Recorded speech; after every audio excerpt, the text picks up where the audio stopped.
It's not explicit. He is not going to tell you you have to believe in these three links, and the link is specifically this. So it was an aha moment, and try to, I visualize it like seeing Giancarlo's mind for a moment and grasping the relationship between these three ideas. And afterwards, reading the Juan de Mariana speech was amazing, because it was those three ideas expressed in that kind of explicitly by Giancarlo. So it was the aha moment. Super. Thank you. Well, I have the opportunity to talk to Fernando again. And I want you to think about, you take to dinner some couple that is your friend. Where do you take it? He took this couple to a hotel. They were in a really comfortable ambient. And all the things were running really well. He get out to the street and feels comfortable, feels secure, feels like being free, but in a way that he don't be teniendo. Not afraid about the surrounding, about the people that are around. Where do you think he is? He was at 6th Avenue in a hotel. Someone. Safest place in Norfolk? Yeah, but What? Where else? How much time ago? 25 years. A month and a half ago. And remembering what we both live, that has been the center of Guatemala City at that moment, maybe 25, 30 years ago. What he experienced, I think, that is my thinking, is the product of the rule of law. But maybe he can complement this experience. I was commenting to Sergio that I went to Zone 1 for dinner about a month and a half ago. We went to the Hotel Panamericano. We went to walk 6th Avenue actually, and the dinner was later. But just the realization, the aha moment that you don't have to be aware that you're going to be robbed, that you're going to, that was quite an aha moment, because you're not used to that here. If you go to Zona Viva or whatever those places, I don't know.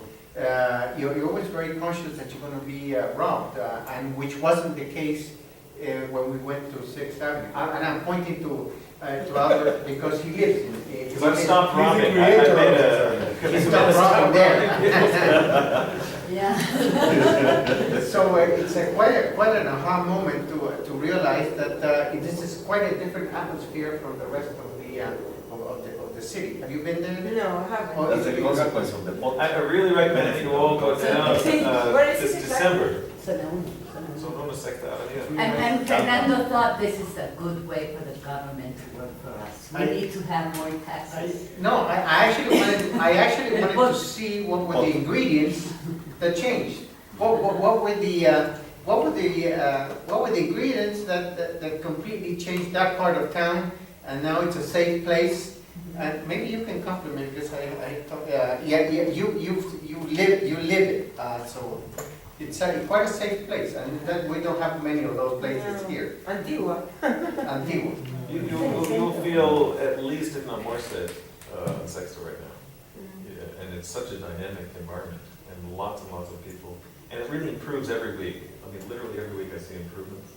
New businesses going in, the quality of the merchandise going up. The demographic of people that are coming down is much larger than it used to be. But they're going to light the lights tomorrow at 6 o'clock. Unfortunately, I think we're all going to be somewhere else at 6. But if we can get out early and rush down to Zone 1, you can see the lights go on, which if you didn't see them last year, it's going to be spectacular. So you need to go down and see.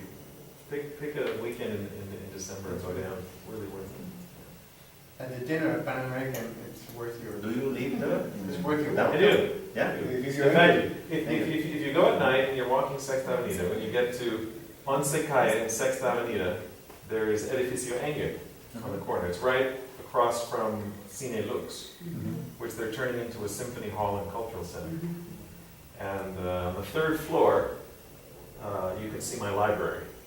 So if you're standing on Sexta Avenida at Once and you look up at the 3rd floor, you'll see my library. That's where I live. Okay. Right on the corner. We went to do some street play at Seminario.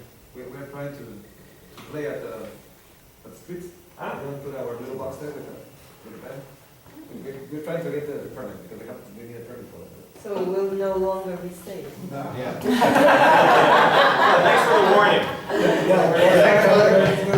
Thanks for letting me know. Okay, we'll end with Fernando. He's going to tell us about Sergio. We were discussing Sergio's aha moment when this goes back to 1983, March 20-something, 1980, 23rd was the day that changed things. That we had a coup d'etat. Maybe you're not aware of that, and Daniel is not aware.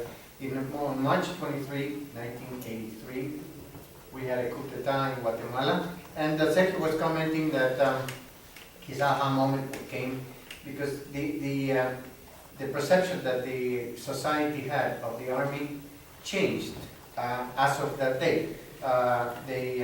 Some people had seen the army as a threat to society, and when that happened, there was a perception that the army had done something good that the society wanted to happen. So the aha moment was the realization from one day to the other that things had changed and the perception of the army had changed. Did I say it right? Totally. Where were you? Can you think of a place? I was in the street. I was in the street really. It was the cooler. I was in the street. This was maybe wasn't the 23rd, but maybe 2 or 3 weeks after. I was in the street, and I always travel at night from the home of my girlfriend to my home. And when I was traveling, I went back of a jeep with a lot of army guys, and my feeling was that I am comfortable with that. I admire the military guys because of what had happened, and it was good. I've been asking this question about the aha moment to groups of faculty for about 15 years now. And I used to teach a seminar in Houston for the Houston Montessori Center. We'd have about 30, usually about 30 professors, middle school and high school teachers mostly, in those seminars. And we would do what we just did. And then I would ask the question, how many of you were sitting in a classroom in rows of desks, listening to the teacher when you had your moment of knowing? And out of 30 people, I would be lucky if 2 of them had given a story. 2 of them. And this was always such a shock. You know, you've got a group of 30 professional educators all searching for a moment of knowing when they knew. And all of our narratives, all of our stories have to do with experiences outside the classroom. What does that tell us about Now the nature of our learning? I'm the best of the teacher. Well, it's a wonderful moment to begin with. You know, on a seminar on educating and teaching, to think that when people look to their most profound moments of learning, they almost never get a story of being in the classroom. And you can do this with your students too, it's fun. They won't give you a story of being in the classroom either, very rarely. Very, very rarely. So what does that tell us about the nature of our learning? Or maybe what has traditionally happened in classrooms? And how can we take that dynamic that we've heard all these stories about and bring that into the classroom? Is there something we could be doing differently so that the classroom is a place for engagement, for exchange, for discovery, for innovation, all of those qualities that we associate with our real lives outside the classroom? You can think about that over lunch. See you at 1:30. Lunch is next on it. So we can keep on talking. Maybe we can learn something. It's inescapable. We're going to learn something during lunch. Inescapable. Pero mejor iba así, You come down. con el tono. Pecking order. Let me know the next time you're Los ejemplos de Fernando, Okay. Vas a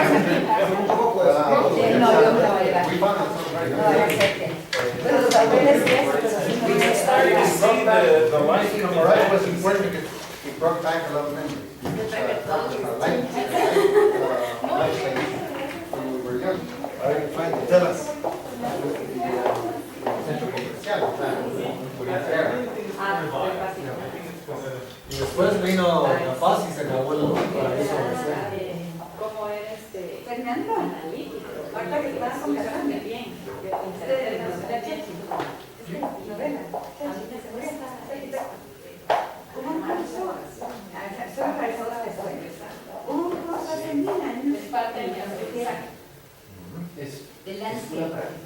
Sí, sí. Ese lo llevó este chachi y lo llevó de la Esto no es el profesor de seminario era el profesor de proyecto y que todos hicieron era un parque, no era así de práctico y que todos hicieron un propósito y que el día del proyecto se hicieron una selva De ser interesante. y los sacó a todos al jardín sin estar proyectos y sembró la selva y dijo la gente se reúne alrededor de la selva.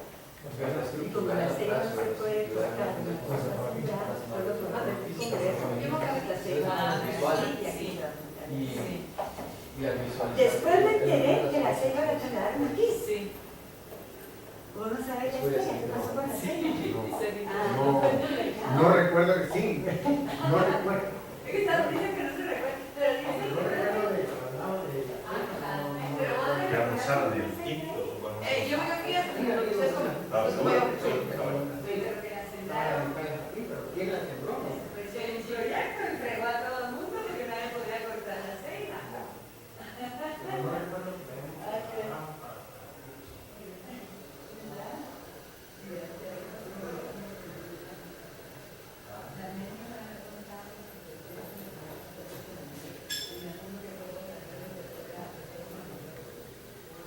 ¿No?